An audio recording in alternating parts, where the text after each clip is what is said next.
우리 정부에서 저번 3월 달에 발표한 것인데 2023년 국내 보이스피싱 범죄, 그러니까 여러분도 한 번씩 전화를 받아보신 적이 있을 텐데 이 보이스피싱 범죄 피해자 수는 작년에만 1만 1,503명이었습니다. 엄청난 수죠. 그리고 피해 금액은 자그마치 2천억이 넘습니다. 보이스피싱 범죄로 인한 피해 금액이.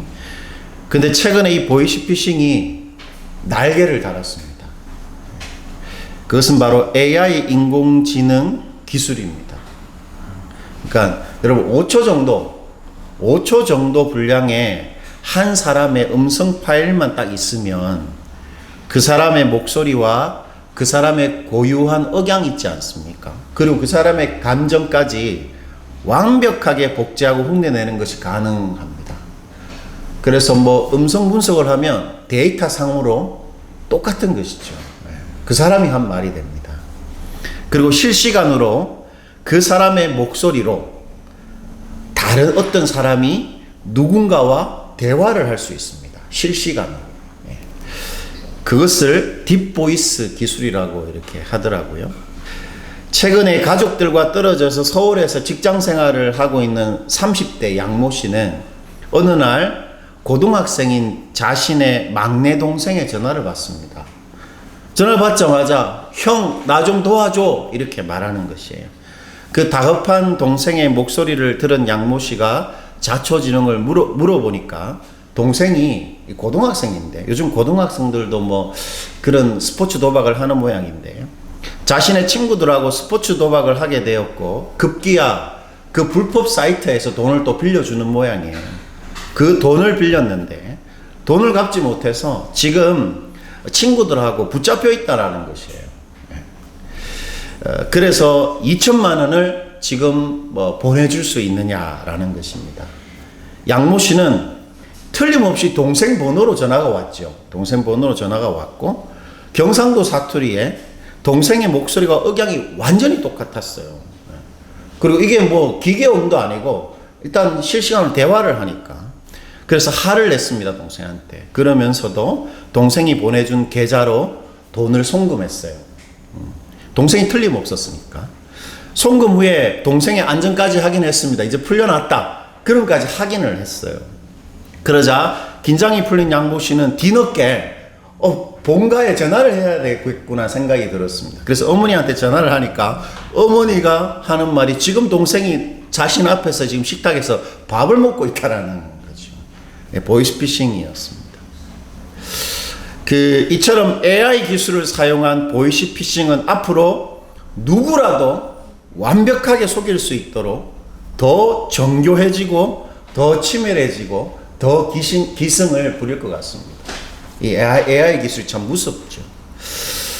그런데 그것이 기관을 사칭하는 것이든 전형적으로 뭐 어디 그 검사 사칭이든 또는 대출 빙자형이든 아니면 최근에 이 딥보이스 피싱이든 간에 보이스 피싱의 그 사기 원리의 핵심은 동일합니다. 보이스 피싱의 그 사기 기술의 핵심, 그것은 바로 속이려는 사람의 관심을 한순간에 빼앗고 사로잡는 것입니다. 그 사람의 관심을 탁 이렇게 빼앗는 것이죠. 바로 태초의 그 에덴 동산에서 사탄이 아담과 하와에게 사용한 방식입니다. 뱀이 하와에게 이런 보이스피싱을 하는데 창세기 3장 1절 한번 보시죠. 이렇게 말합니다. 뱀이 여자에게 물어 이르되 하나님이 참으로 너희에게 동산의 모든 나무의 열매를 먹지 말라 하시더냐. 여러분 사실 뱀은 하와한테 어떤 나무의 실과에 대해서 말하고 싶었습니까? 선악과죠, 선악과. 선악과에 대해서 말하고 싶었음에도 뱀은 곧바로 선악과 이야기는 전혀 하지 않고 에덴 동산의 모든 나무의 열매를 하나님께서 먹지 못하도록 금지하셨냐? 그렇게 물어보는 것입니다. 사실 그 뱀은 그 관심이 없었어요. 사실 모든 나무의 열매는 관심이 없었는데 그걸 물어봅니다. 아주 엉뚱한 질문을 하는 것이죠. 사단이 왜 동산의 모든 나무의 실과에 대해서 질문을 했을까요? 왜 그랬을까요? 그것은 하와의 관심을 동산의 모든 나무의 열매가 아니라 어디로 돌리기 위함입니까? 선악과로 돌리기 위함입니다. 즉, 한 번도 물어보거나 의심을 가진 적이 없는 하나님이 선악과를 금지하신 이유가 궁금해지기 시작하는 것이죠. 관심을 선악과로 빼앗기는 것입니다. 그러자 뱀이 바로 거짓말을 합니다. 창세기 3장 4절과 5절인데 너희가 결코 죽지 아니하리라. 너희가 그것을 먹는 날에는 너희 눈이 밝아져 하나님과 같이 되어 선악을 알 줄 하나님이 아심이니라. 예. 하나님께서 뱀이 이렇게 말하는 겁니다. 하나님이 너희가 선악을 분별하는 하나님과 같이 되는 것을 막으려고, 그거 못하게 하려고 선악과를 먹지 못하게 하셨다. 이렇게 거짓말을 하지요. 그럼 여기서 선악과를 먹으면 선악을 알게 된다는 말은 어떤 말이냐면 하나님처럼 옳고 그름을 자신 스스로가 결정하게 된다는 말입니다. 쉽게 말하면 아담과 하와가 뭐가 되는 겁니까? 하나님처럼 된다. 이 말입니다. 선악을 알게 된다는 말은. 그리고 선악을 따먹는 순간 눈이 밝아진다는 말은 어떤 말이냐면 자신만의 옳고 그름으로 이제 세상의 모든 것을 자신이 결정하고 판단하고 자신이 통제한다는 말입니다. 눈이 밝아진다는 말은 갑자기 눈이 어두웠는데 이제 옛날에는 옳고 그름을 몰랐는데 지금은 안다, 이런 의미가 아니라 눈이 밝아졌다는 말은 이제 자신의 옳고 그름으로 모든 것을 바라보고 판단하고 결정하고 통제한다는 말입니다. 무엇이 옳고 그른지를, 무엇이 좋고 나쁜지를 내가 정합니다. 그리고 내가 나의 모든 것을 통제하고 다스리고 지키는 그야말로 내가 하나님이 되는 것, 그것이 눈이 밝아진다는 말의 의미입니다. 그러나 여러분, 이 사단의 말과 달리 선악과를 따먹자 아담과 하와는 하나님이 되지 못했습니다. 하나님이 된다 그랬는데 선악과를 먹으면 아담과 하와는 하나님이 되지 못했어요. 창세기 3장 7절이 그 증거인데 우리 이걸 한번 읽어볼게요. 창세기 3장 7절입니다. 이에 그들의 눈이 밝아져 자기들이 벗은 줄로 알고 무화과 나무 잎을 엮어 치마로 삼았더라. 여러분, 선악과를 따먹자마자 아담과 하와가 눈이 밝아졌어요. 눈이 밝아져서 하나님이 돼야 되는데 어떻게 하고 있습니까? 즉각적으로 반응한 게 뭐죠? 선악과를 따먹고 눈이 밝아지자 속옷을 만들어 입은 것입니다. 속옷을. 그러니까 이 아담과 하와가 갑자기 무화과 나무 잎으로 속옷을 만들어 입었다는 것은 자신의 가장 은밀하고 중요한 부위를 가렸다는 거죠. 자신의 가장 중요하고 은밀한 부위는 그 존재의 중심, 자아의 가장 중요한 중심을 상징하는데 그 자아의 중심을 선악과를 따먹기 전에는 가릴 필요가 없었어요. 그 자아의 중심을. 그러나 선악과를 따먹자마자 눈이 밝아지고 그 자아의 중심을 숨겨야 하고 수치스러운 상태가 되었다고 말합니다.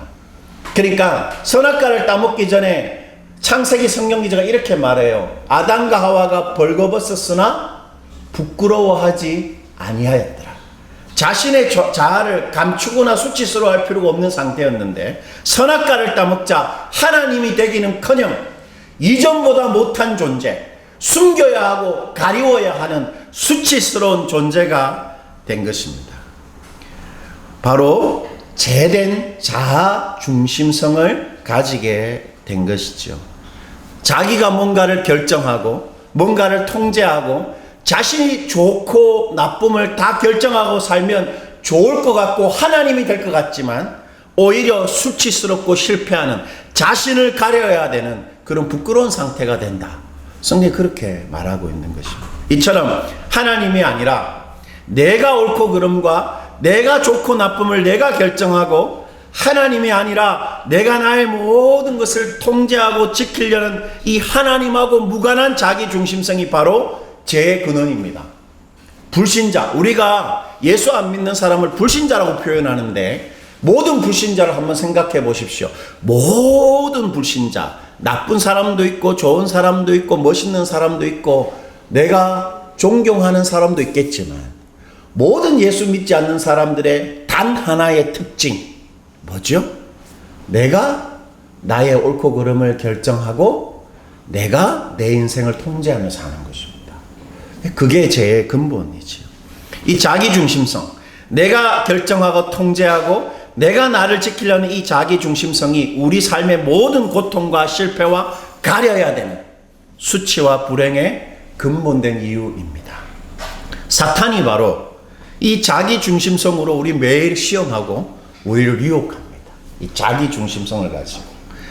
사탄의 예수님에 대한 세 번째 시험이 바로 이 자기중심성 애로의 유혹인데요. 우리 마태복음 4장 8절과 10절을 저와 여러분들이 한 절씩 한번 교독해 볼게요. 이제 시험의 마지막 세 번째 시험입니다. 마귀가 또 그를 데리고 지극히 높은 산으로 가서 천하만국과 그 영광을 보여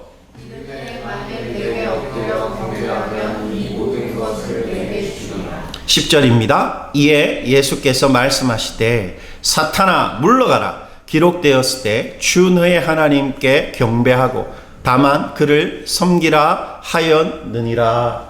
아멘. 여러분, 사단이 지금 예수님한테 뭐를 보여주고 있습니까? 천하만국과 뭘 보여주죠? 영광입니다. 천하만국이 뭡니까? 쉽게 말하면 권력이에요. 권력. 그러니까 모든 것을 자신이 결정하고 통제할 수 있는 힘입니다. 내가 내 마음대로 천하만국을 가지고 있으니까 내가 내 마음대로 내 생각대로 내 원함대로 나의 가치와 내 신념대로 내가 생각하는 가장 좋은 것을 위해서 내가 뭔가 내 마음대로 할 수 있는 능력과 그런 지위와 자리가 바로 천하만국입니다. 그리고 영광이 뭐죠?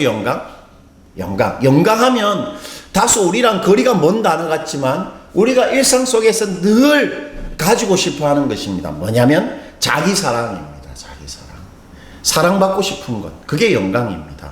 다른 이들에게 좋은 사람이고 싶고 착한 사람이고 또 내가 좀 뛰어나고 내가 뭔가를 잘하는 사람 그리고 내가 누군가에게 따라가야 될 성실한 사람 그리고 성공한 사람으로 인정받고 칭찬받고 존중받고 사랑받는 것 그것이 영광입니다. 인정받는 것. 오 잘한다. 사랑받는 것. 막 이렇게 주목받는 것. 영광이지요. 그런데 사단은 그런 권력이 주는 통제력과 자기 사랑을 가지려면 어떻게 해야 된다고 말합니까? 9절을 보니까. 여러분 다시 한번 9절을 보시죠. 이런 권력과 이런 영광, 자기 통제력과 자기 인생을 자기 마음대로 통제하는 것과 내가 사랑받는 사람이 되는 이것을 내가 딱 가지려면 사탄이 어떻게 하면 된다고 우리에게 말해주죠? 자신에게 절하고 경배하면 된다고 말합니다. 아주 단순합니다. 사탄한테 우리가 경배하고 사탄한테 절하면 우리가 우리 인생을 통제할 수 있고 우리 사랑받는 사람 될 수 있다라고 사탄이 우리한테 말하는 것입니다. 무슨 말일까요? 자기 마음대로 할 수 있는 통제력, 사랑받는 사람이 되고자 하는 자기 사랑은 언제나 사탄이 주는 것이고 그런 통제력과 그 자기 사랑은 언제나 사탄에게 종속되고 이용되고 절하는 사용되는 사탄의 것이라는 것입니다. 좀 너무 무리한 이야기입니까? 사실입니다. 사도 요한이 그것을 이렇게 말하는데 요한일서 2장 16절입니다. 우리 이것도 한번 크게 한번 읽어볼게요. 이는 세상에 있는 모든 것이 육신의 정욕과 안목의 정욕과 이생의 자랑이니 다 아버지께로부터 온 것이 아니요 세상으로부터 온 것이다. 육신의 정욕이 뭡니까? 내가 원하는 거, 내가 원하는 거. 그것이 뭐 좋은 것이든 나쁜 것이든 어쨌든 내가 원하는 것입니다. 안목의 정욕이 뭐죠? 내가 보기에 맞는 것, 이거 맞다. 내가 보기에 좋은 것이 안목의 정욕입니다. 이생의 자랑이 뭡니까? 다른 사람이 볼 때 자랑할 만한 것이죠. 예. 내가 뭔가 다른 사람들보다 더 남다른 것, 더 나은 것, 그것이 이생의 자랑입니다. 바로 이것이 세상, 사탄이 주는 것입니다. 자기 인생을 내 마음대로 통제하려는 이 통제력과 다른 사람들보다 내가 좀 더 낫고 인정받고 사랑받고자 하는 이 자기 사랑은 사탄이 주는 것이다. 성경이 분명히 그렇게 말하고 있습니다. 충격적이지만 때문에 내가 원하는 대로 나의 것을 결정하고 통제하려는 이 마음과 의지, 그리고 사람들에게 인정받고 존중받고 사랑받으려는 이 자기 사랑은 언제나 악하고 헛되고 불행한 결과를 초래하는 것입니다.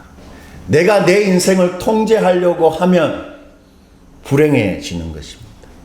내가 사람들 중에 좀 착한 사람이 되고 싶고 선하고 괜찮은 사람이 되고 싶고 내가 뭔가 중요한 사람이 되고 싶다는 욕구를 가질 때 우리는 반드시 사탄이 주는 결과를 손에 움켜쥐게 되는 것입니다.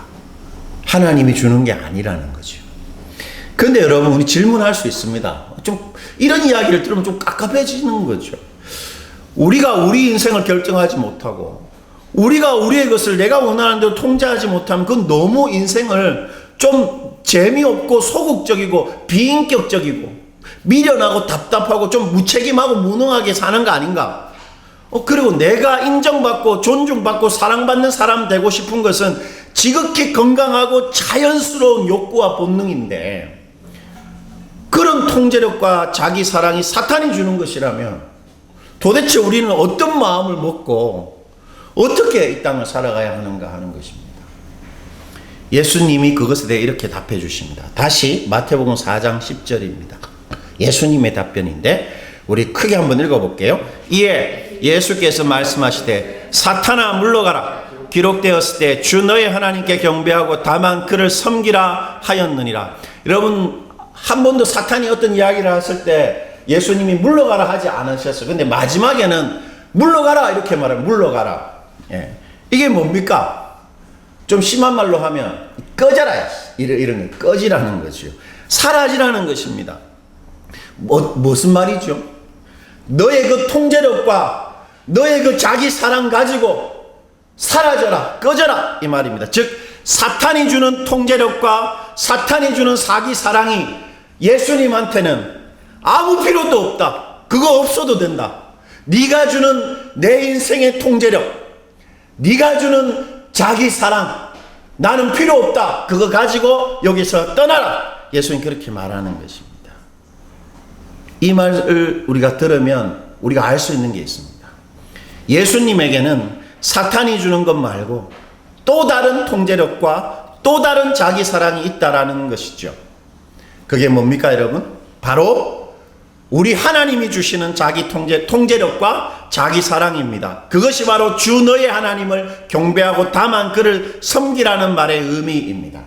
즉 오직 하나님만 진정한 통제자라는 것입니다. 오직 하나님만 진정한 통제자라는 것이죠. 무슨 말입니까? 하나님만 우리가 딱 종속되어서 그 명령을 섬길 통제자라는 것입니다. 왜냐하면 하나님만 자기 마음대로 하나님의 생각, 하나님의 원함과 하나님의 가치와 하나님의 신념대로 모든 것을 실제로 통제할 수 있는 유일한 통제자이기 때문입니다. 이것을 언제 증명이 됐습니까? 바로 태초에 이 세상이 시작하자마자 증명했죠. 아담과 하와가 자기 마음대로 통제하려고 하자 실패했습니다. 가려야 됐죠. 왜 그래야 됐습니까? 아담과 하와는 진정한 통제자 하나님이 될 수 없었기 때문입니다. 하나님만 오직 하나님이십니다. 하나님만 통제자이시기 때문이죠. 또한 하나님만 경배받을 뿐입니다. 하나님만 좋은 분입니다. 하나님만 착합니다. 하나님만 선하고 하나님만 잘하시는 분입니다. 하나님만 성공하신 분입니다. 그래서 하나님만 인정받고 칭찬받고 존중받고 사랑받는 유일한, 스스로 자기 사랑을 가질 수 있는 유일한 존재입니다. 우리는 절대로 그렇게 할 수 없는 존재입니다. 우리는 사람이지요.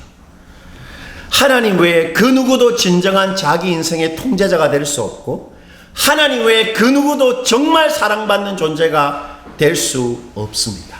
사람은 절대로 하나님이 될 수 없다라는 것을 아담과 하와가 이미 증명하였던 것이죠. 때문에 자신이 자신의 인생의 중심이 되어서 결정하고 정말 통제하고 스스로가 사랑받는 사람이 되려는 모든 시도는 하나님이 되려는 악하고 헛된 시도입니다. 내가 내 인생을 통제하려는 시도, 내가 좀 중요하고 괜찮은 사람이 되려고 하는 그 시도는 하나님이 되려는 시도입니다. 그렇다면 우리는 어떤 바른 시도를 해야 될까요? 그것은 내가 움켜쥐는 통제력이 아니라 하나님이 주시는 통제력을 사용하려는 시도를 해야 합니다. 내가 만들어내는 자기 사랑이 아니라 하나님이 주시는 자기 사랑을 받아내는 시도를 해야 하는 것입니다. 왜요? 하나님은 언제나 우리에게 정말로 필요한 우리 인생의 통제력을 우리에게 반드시 주시는 분이시고, 하나님은 언제나 우리에게 정말 필요한 자기 사랑을 주시는 분이시기 때문입니다. 여러분, 우리가 요즘 묵상하고 있는 예레미야서에서 하나님이 그 바벨론의 그 왕 느부갓네살을 하나님의 뭐라고 부르셨습니까? 느부갓네살은 내 종이다, 이렇게 부릅니다. 종이 뭐 하는 거죠? 주인을 위해 사는 사람입니다. 여러분, 느부갓네살의 그 무시무시한 권력, 그 실제적인 무소부재의 통제력을 하나님이 주셨다는 것입니다. 그 말은 무슨 말입니까? 하나님이 느부갓네살의 통제력을 사용하시는 분이라는 거지요. 그리고 느부갓네살이 그 사실을 스스로 이렇게 깨닫고 고백하는데, 다니엘서 5장 21절입니다. 제가 한번 읽어볼게요. 이게 느부갓네살이 고백한 거예요. 지극히 높으신 하나님이 사람 나라를 다스리시며 자기 뜻대로 누구든지 그 자리에 세우시는 줄을 알기에 이르렀나이다, 이렇게 말합니다. 자신의 통제력이 하나님이 주신 권력이라고 고백하는 것입니다. 여러분, 한낱 이방 불신자에게 하나님이 이런 권력을 주셨다면 당신의 사랑하는 우리들에게 필요한 그리고 마땅한 권력과 통제력 하나님 반드시 주시는 것입니다. 우리 인생의 통제력 하나님이 우리에게 주시는 것입니다. 즉, 내가 통제하지 않아도, 내가 혹 내 인생을 잘 통제하지 못해도 하나님이 내 인생의 진정한 통제자가 되어 주신다는 말입니다. 사탄이 주는, 내가 움켜쥐는 통제력이 나에게 필요 없는 것입니다. 하나님이 나의 통제력을 주십니다. 뿐만 아니라 하나님은 나에게 필요한 자기 사랑 반드시 주십니다. 그것을 어떻게 알 수 있습니까? 십자가에서 나를 위해 죽으신 예수님을 보면 알 수 있죠. 우리가 자주 읽었던 구절이지만 한 번 더 읽어볼게요. 로마서 8장 31절과 32절입니다. 우리 크게 한번 읽어봅시다. 그런즉 이 일에 대하여 우리가 무슨 말을 하리요? 만일 하나님이 우리를 위하시면 누가 우리를 대적하리요? 자기 아들을 아끼지 아니하시고 우리 모든 사람을 위하여 내주시니가 어찌 그 아들과 함께 모든 것을 우리에게 주시지 아니하겠느냐? 여러분, 예수님의 십자가를 보면 대번에 알 수 있는 사실은 하나님이 우리를 뭐 하신다는 겁니까? 우리를 무슨 말 하려? 만일 하나님이 우리를 어떻게 하시면? 위하신다. 위한다는 말이 뭐죠? 위한다는 말? 위한다는 말은 이런 뜻입니다. 그것을 소중히 여겨서 보호하고 사랑하는 것입니다. 소중히. 우리 윗세대 어르신들은 장남에 대한 종손, 장남에 대한 애틋한 마음이 있잖아요. 저희 아버지도 그랬어요. 준우, 우연이가 쌍둥이 때 아주 어렸을 때, 아기 때 누가 봐도 대본에 알 수 있도록 준우만을 더 편애하셨어요. 더 사랑하셨어요. 예를 들면 준우가 우연이를 이렇게 때리려고 하면 할아버지가 이렇게 말합니다. 아기 때, 준우야 그러면 안 되지 하는데, 동생 우연이가 형 준우를 때리려고 하면 할아버지가 어떻게 했냐면 딱 손으로 막아서 못 때리게 막았습니다. 완전히 보호한 거죠. 요즘에는 뭐 거의 컸기 때문에 전혀 그런 게 없는데, 아기 때는 그렇게 편애하셨습니다. 준우를 더 위하신 것입니다. 더 소중히 여기고 더 보호하고 사랑하는 것, 그게 위하는 마음입니다. 하나님이 우리를 그렇게 여기신다는 것이, 하나님이 우리 존재를 소중히 여겨 보호하고 사랑하십니다. 그래서 내가 나를 지키고 내가 사람들 중에 사랑받는 자가 되기 위해 애쓰고 바등대고 슬퍼하고 아파하지 않아도 하나님이 이미 나를 보호하고 하나님이 내가 사랑받는 사람이 되도록 위하시고 계시다는 것입니다. 여러분, 뿐만 아니라 십자가에서 우리를 위해 자신의 아들을 아끼지 않으신 하나님을 보면 지금도 하나님이 우리에게 필요한 것, 나에게 있어야 될 사람들의 인정, 마땅히 내가 받아야 될 사람들 중에 존중, 내가 받아야 될 사랑, 사람들 중에서 그것도 아끼지 않고 우리에게 주신다는 말입니다. 아들의 사랑과 인정과 존중을 아끼지 않았듯이 사람들의 사랑과 인정과 존중도 하나님 아끼지 않고 우리에게 필요하면 반드시 주신다는 것이지요. 때문에 사탄이 주는 내가 만들어가는 사람들의 인정과 존중과 사랑이 없어도 나는 충분합니다.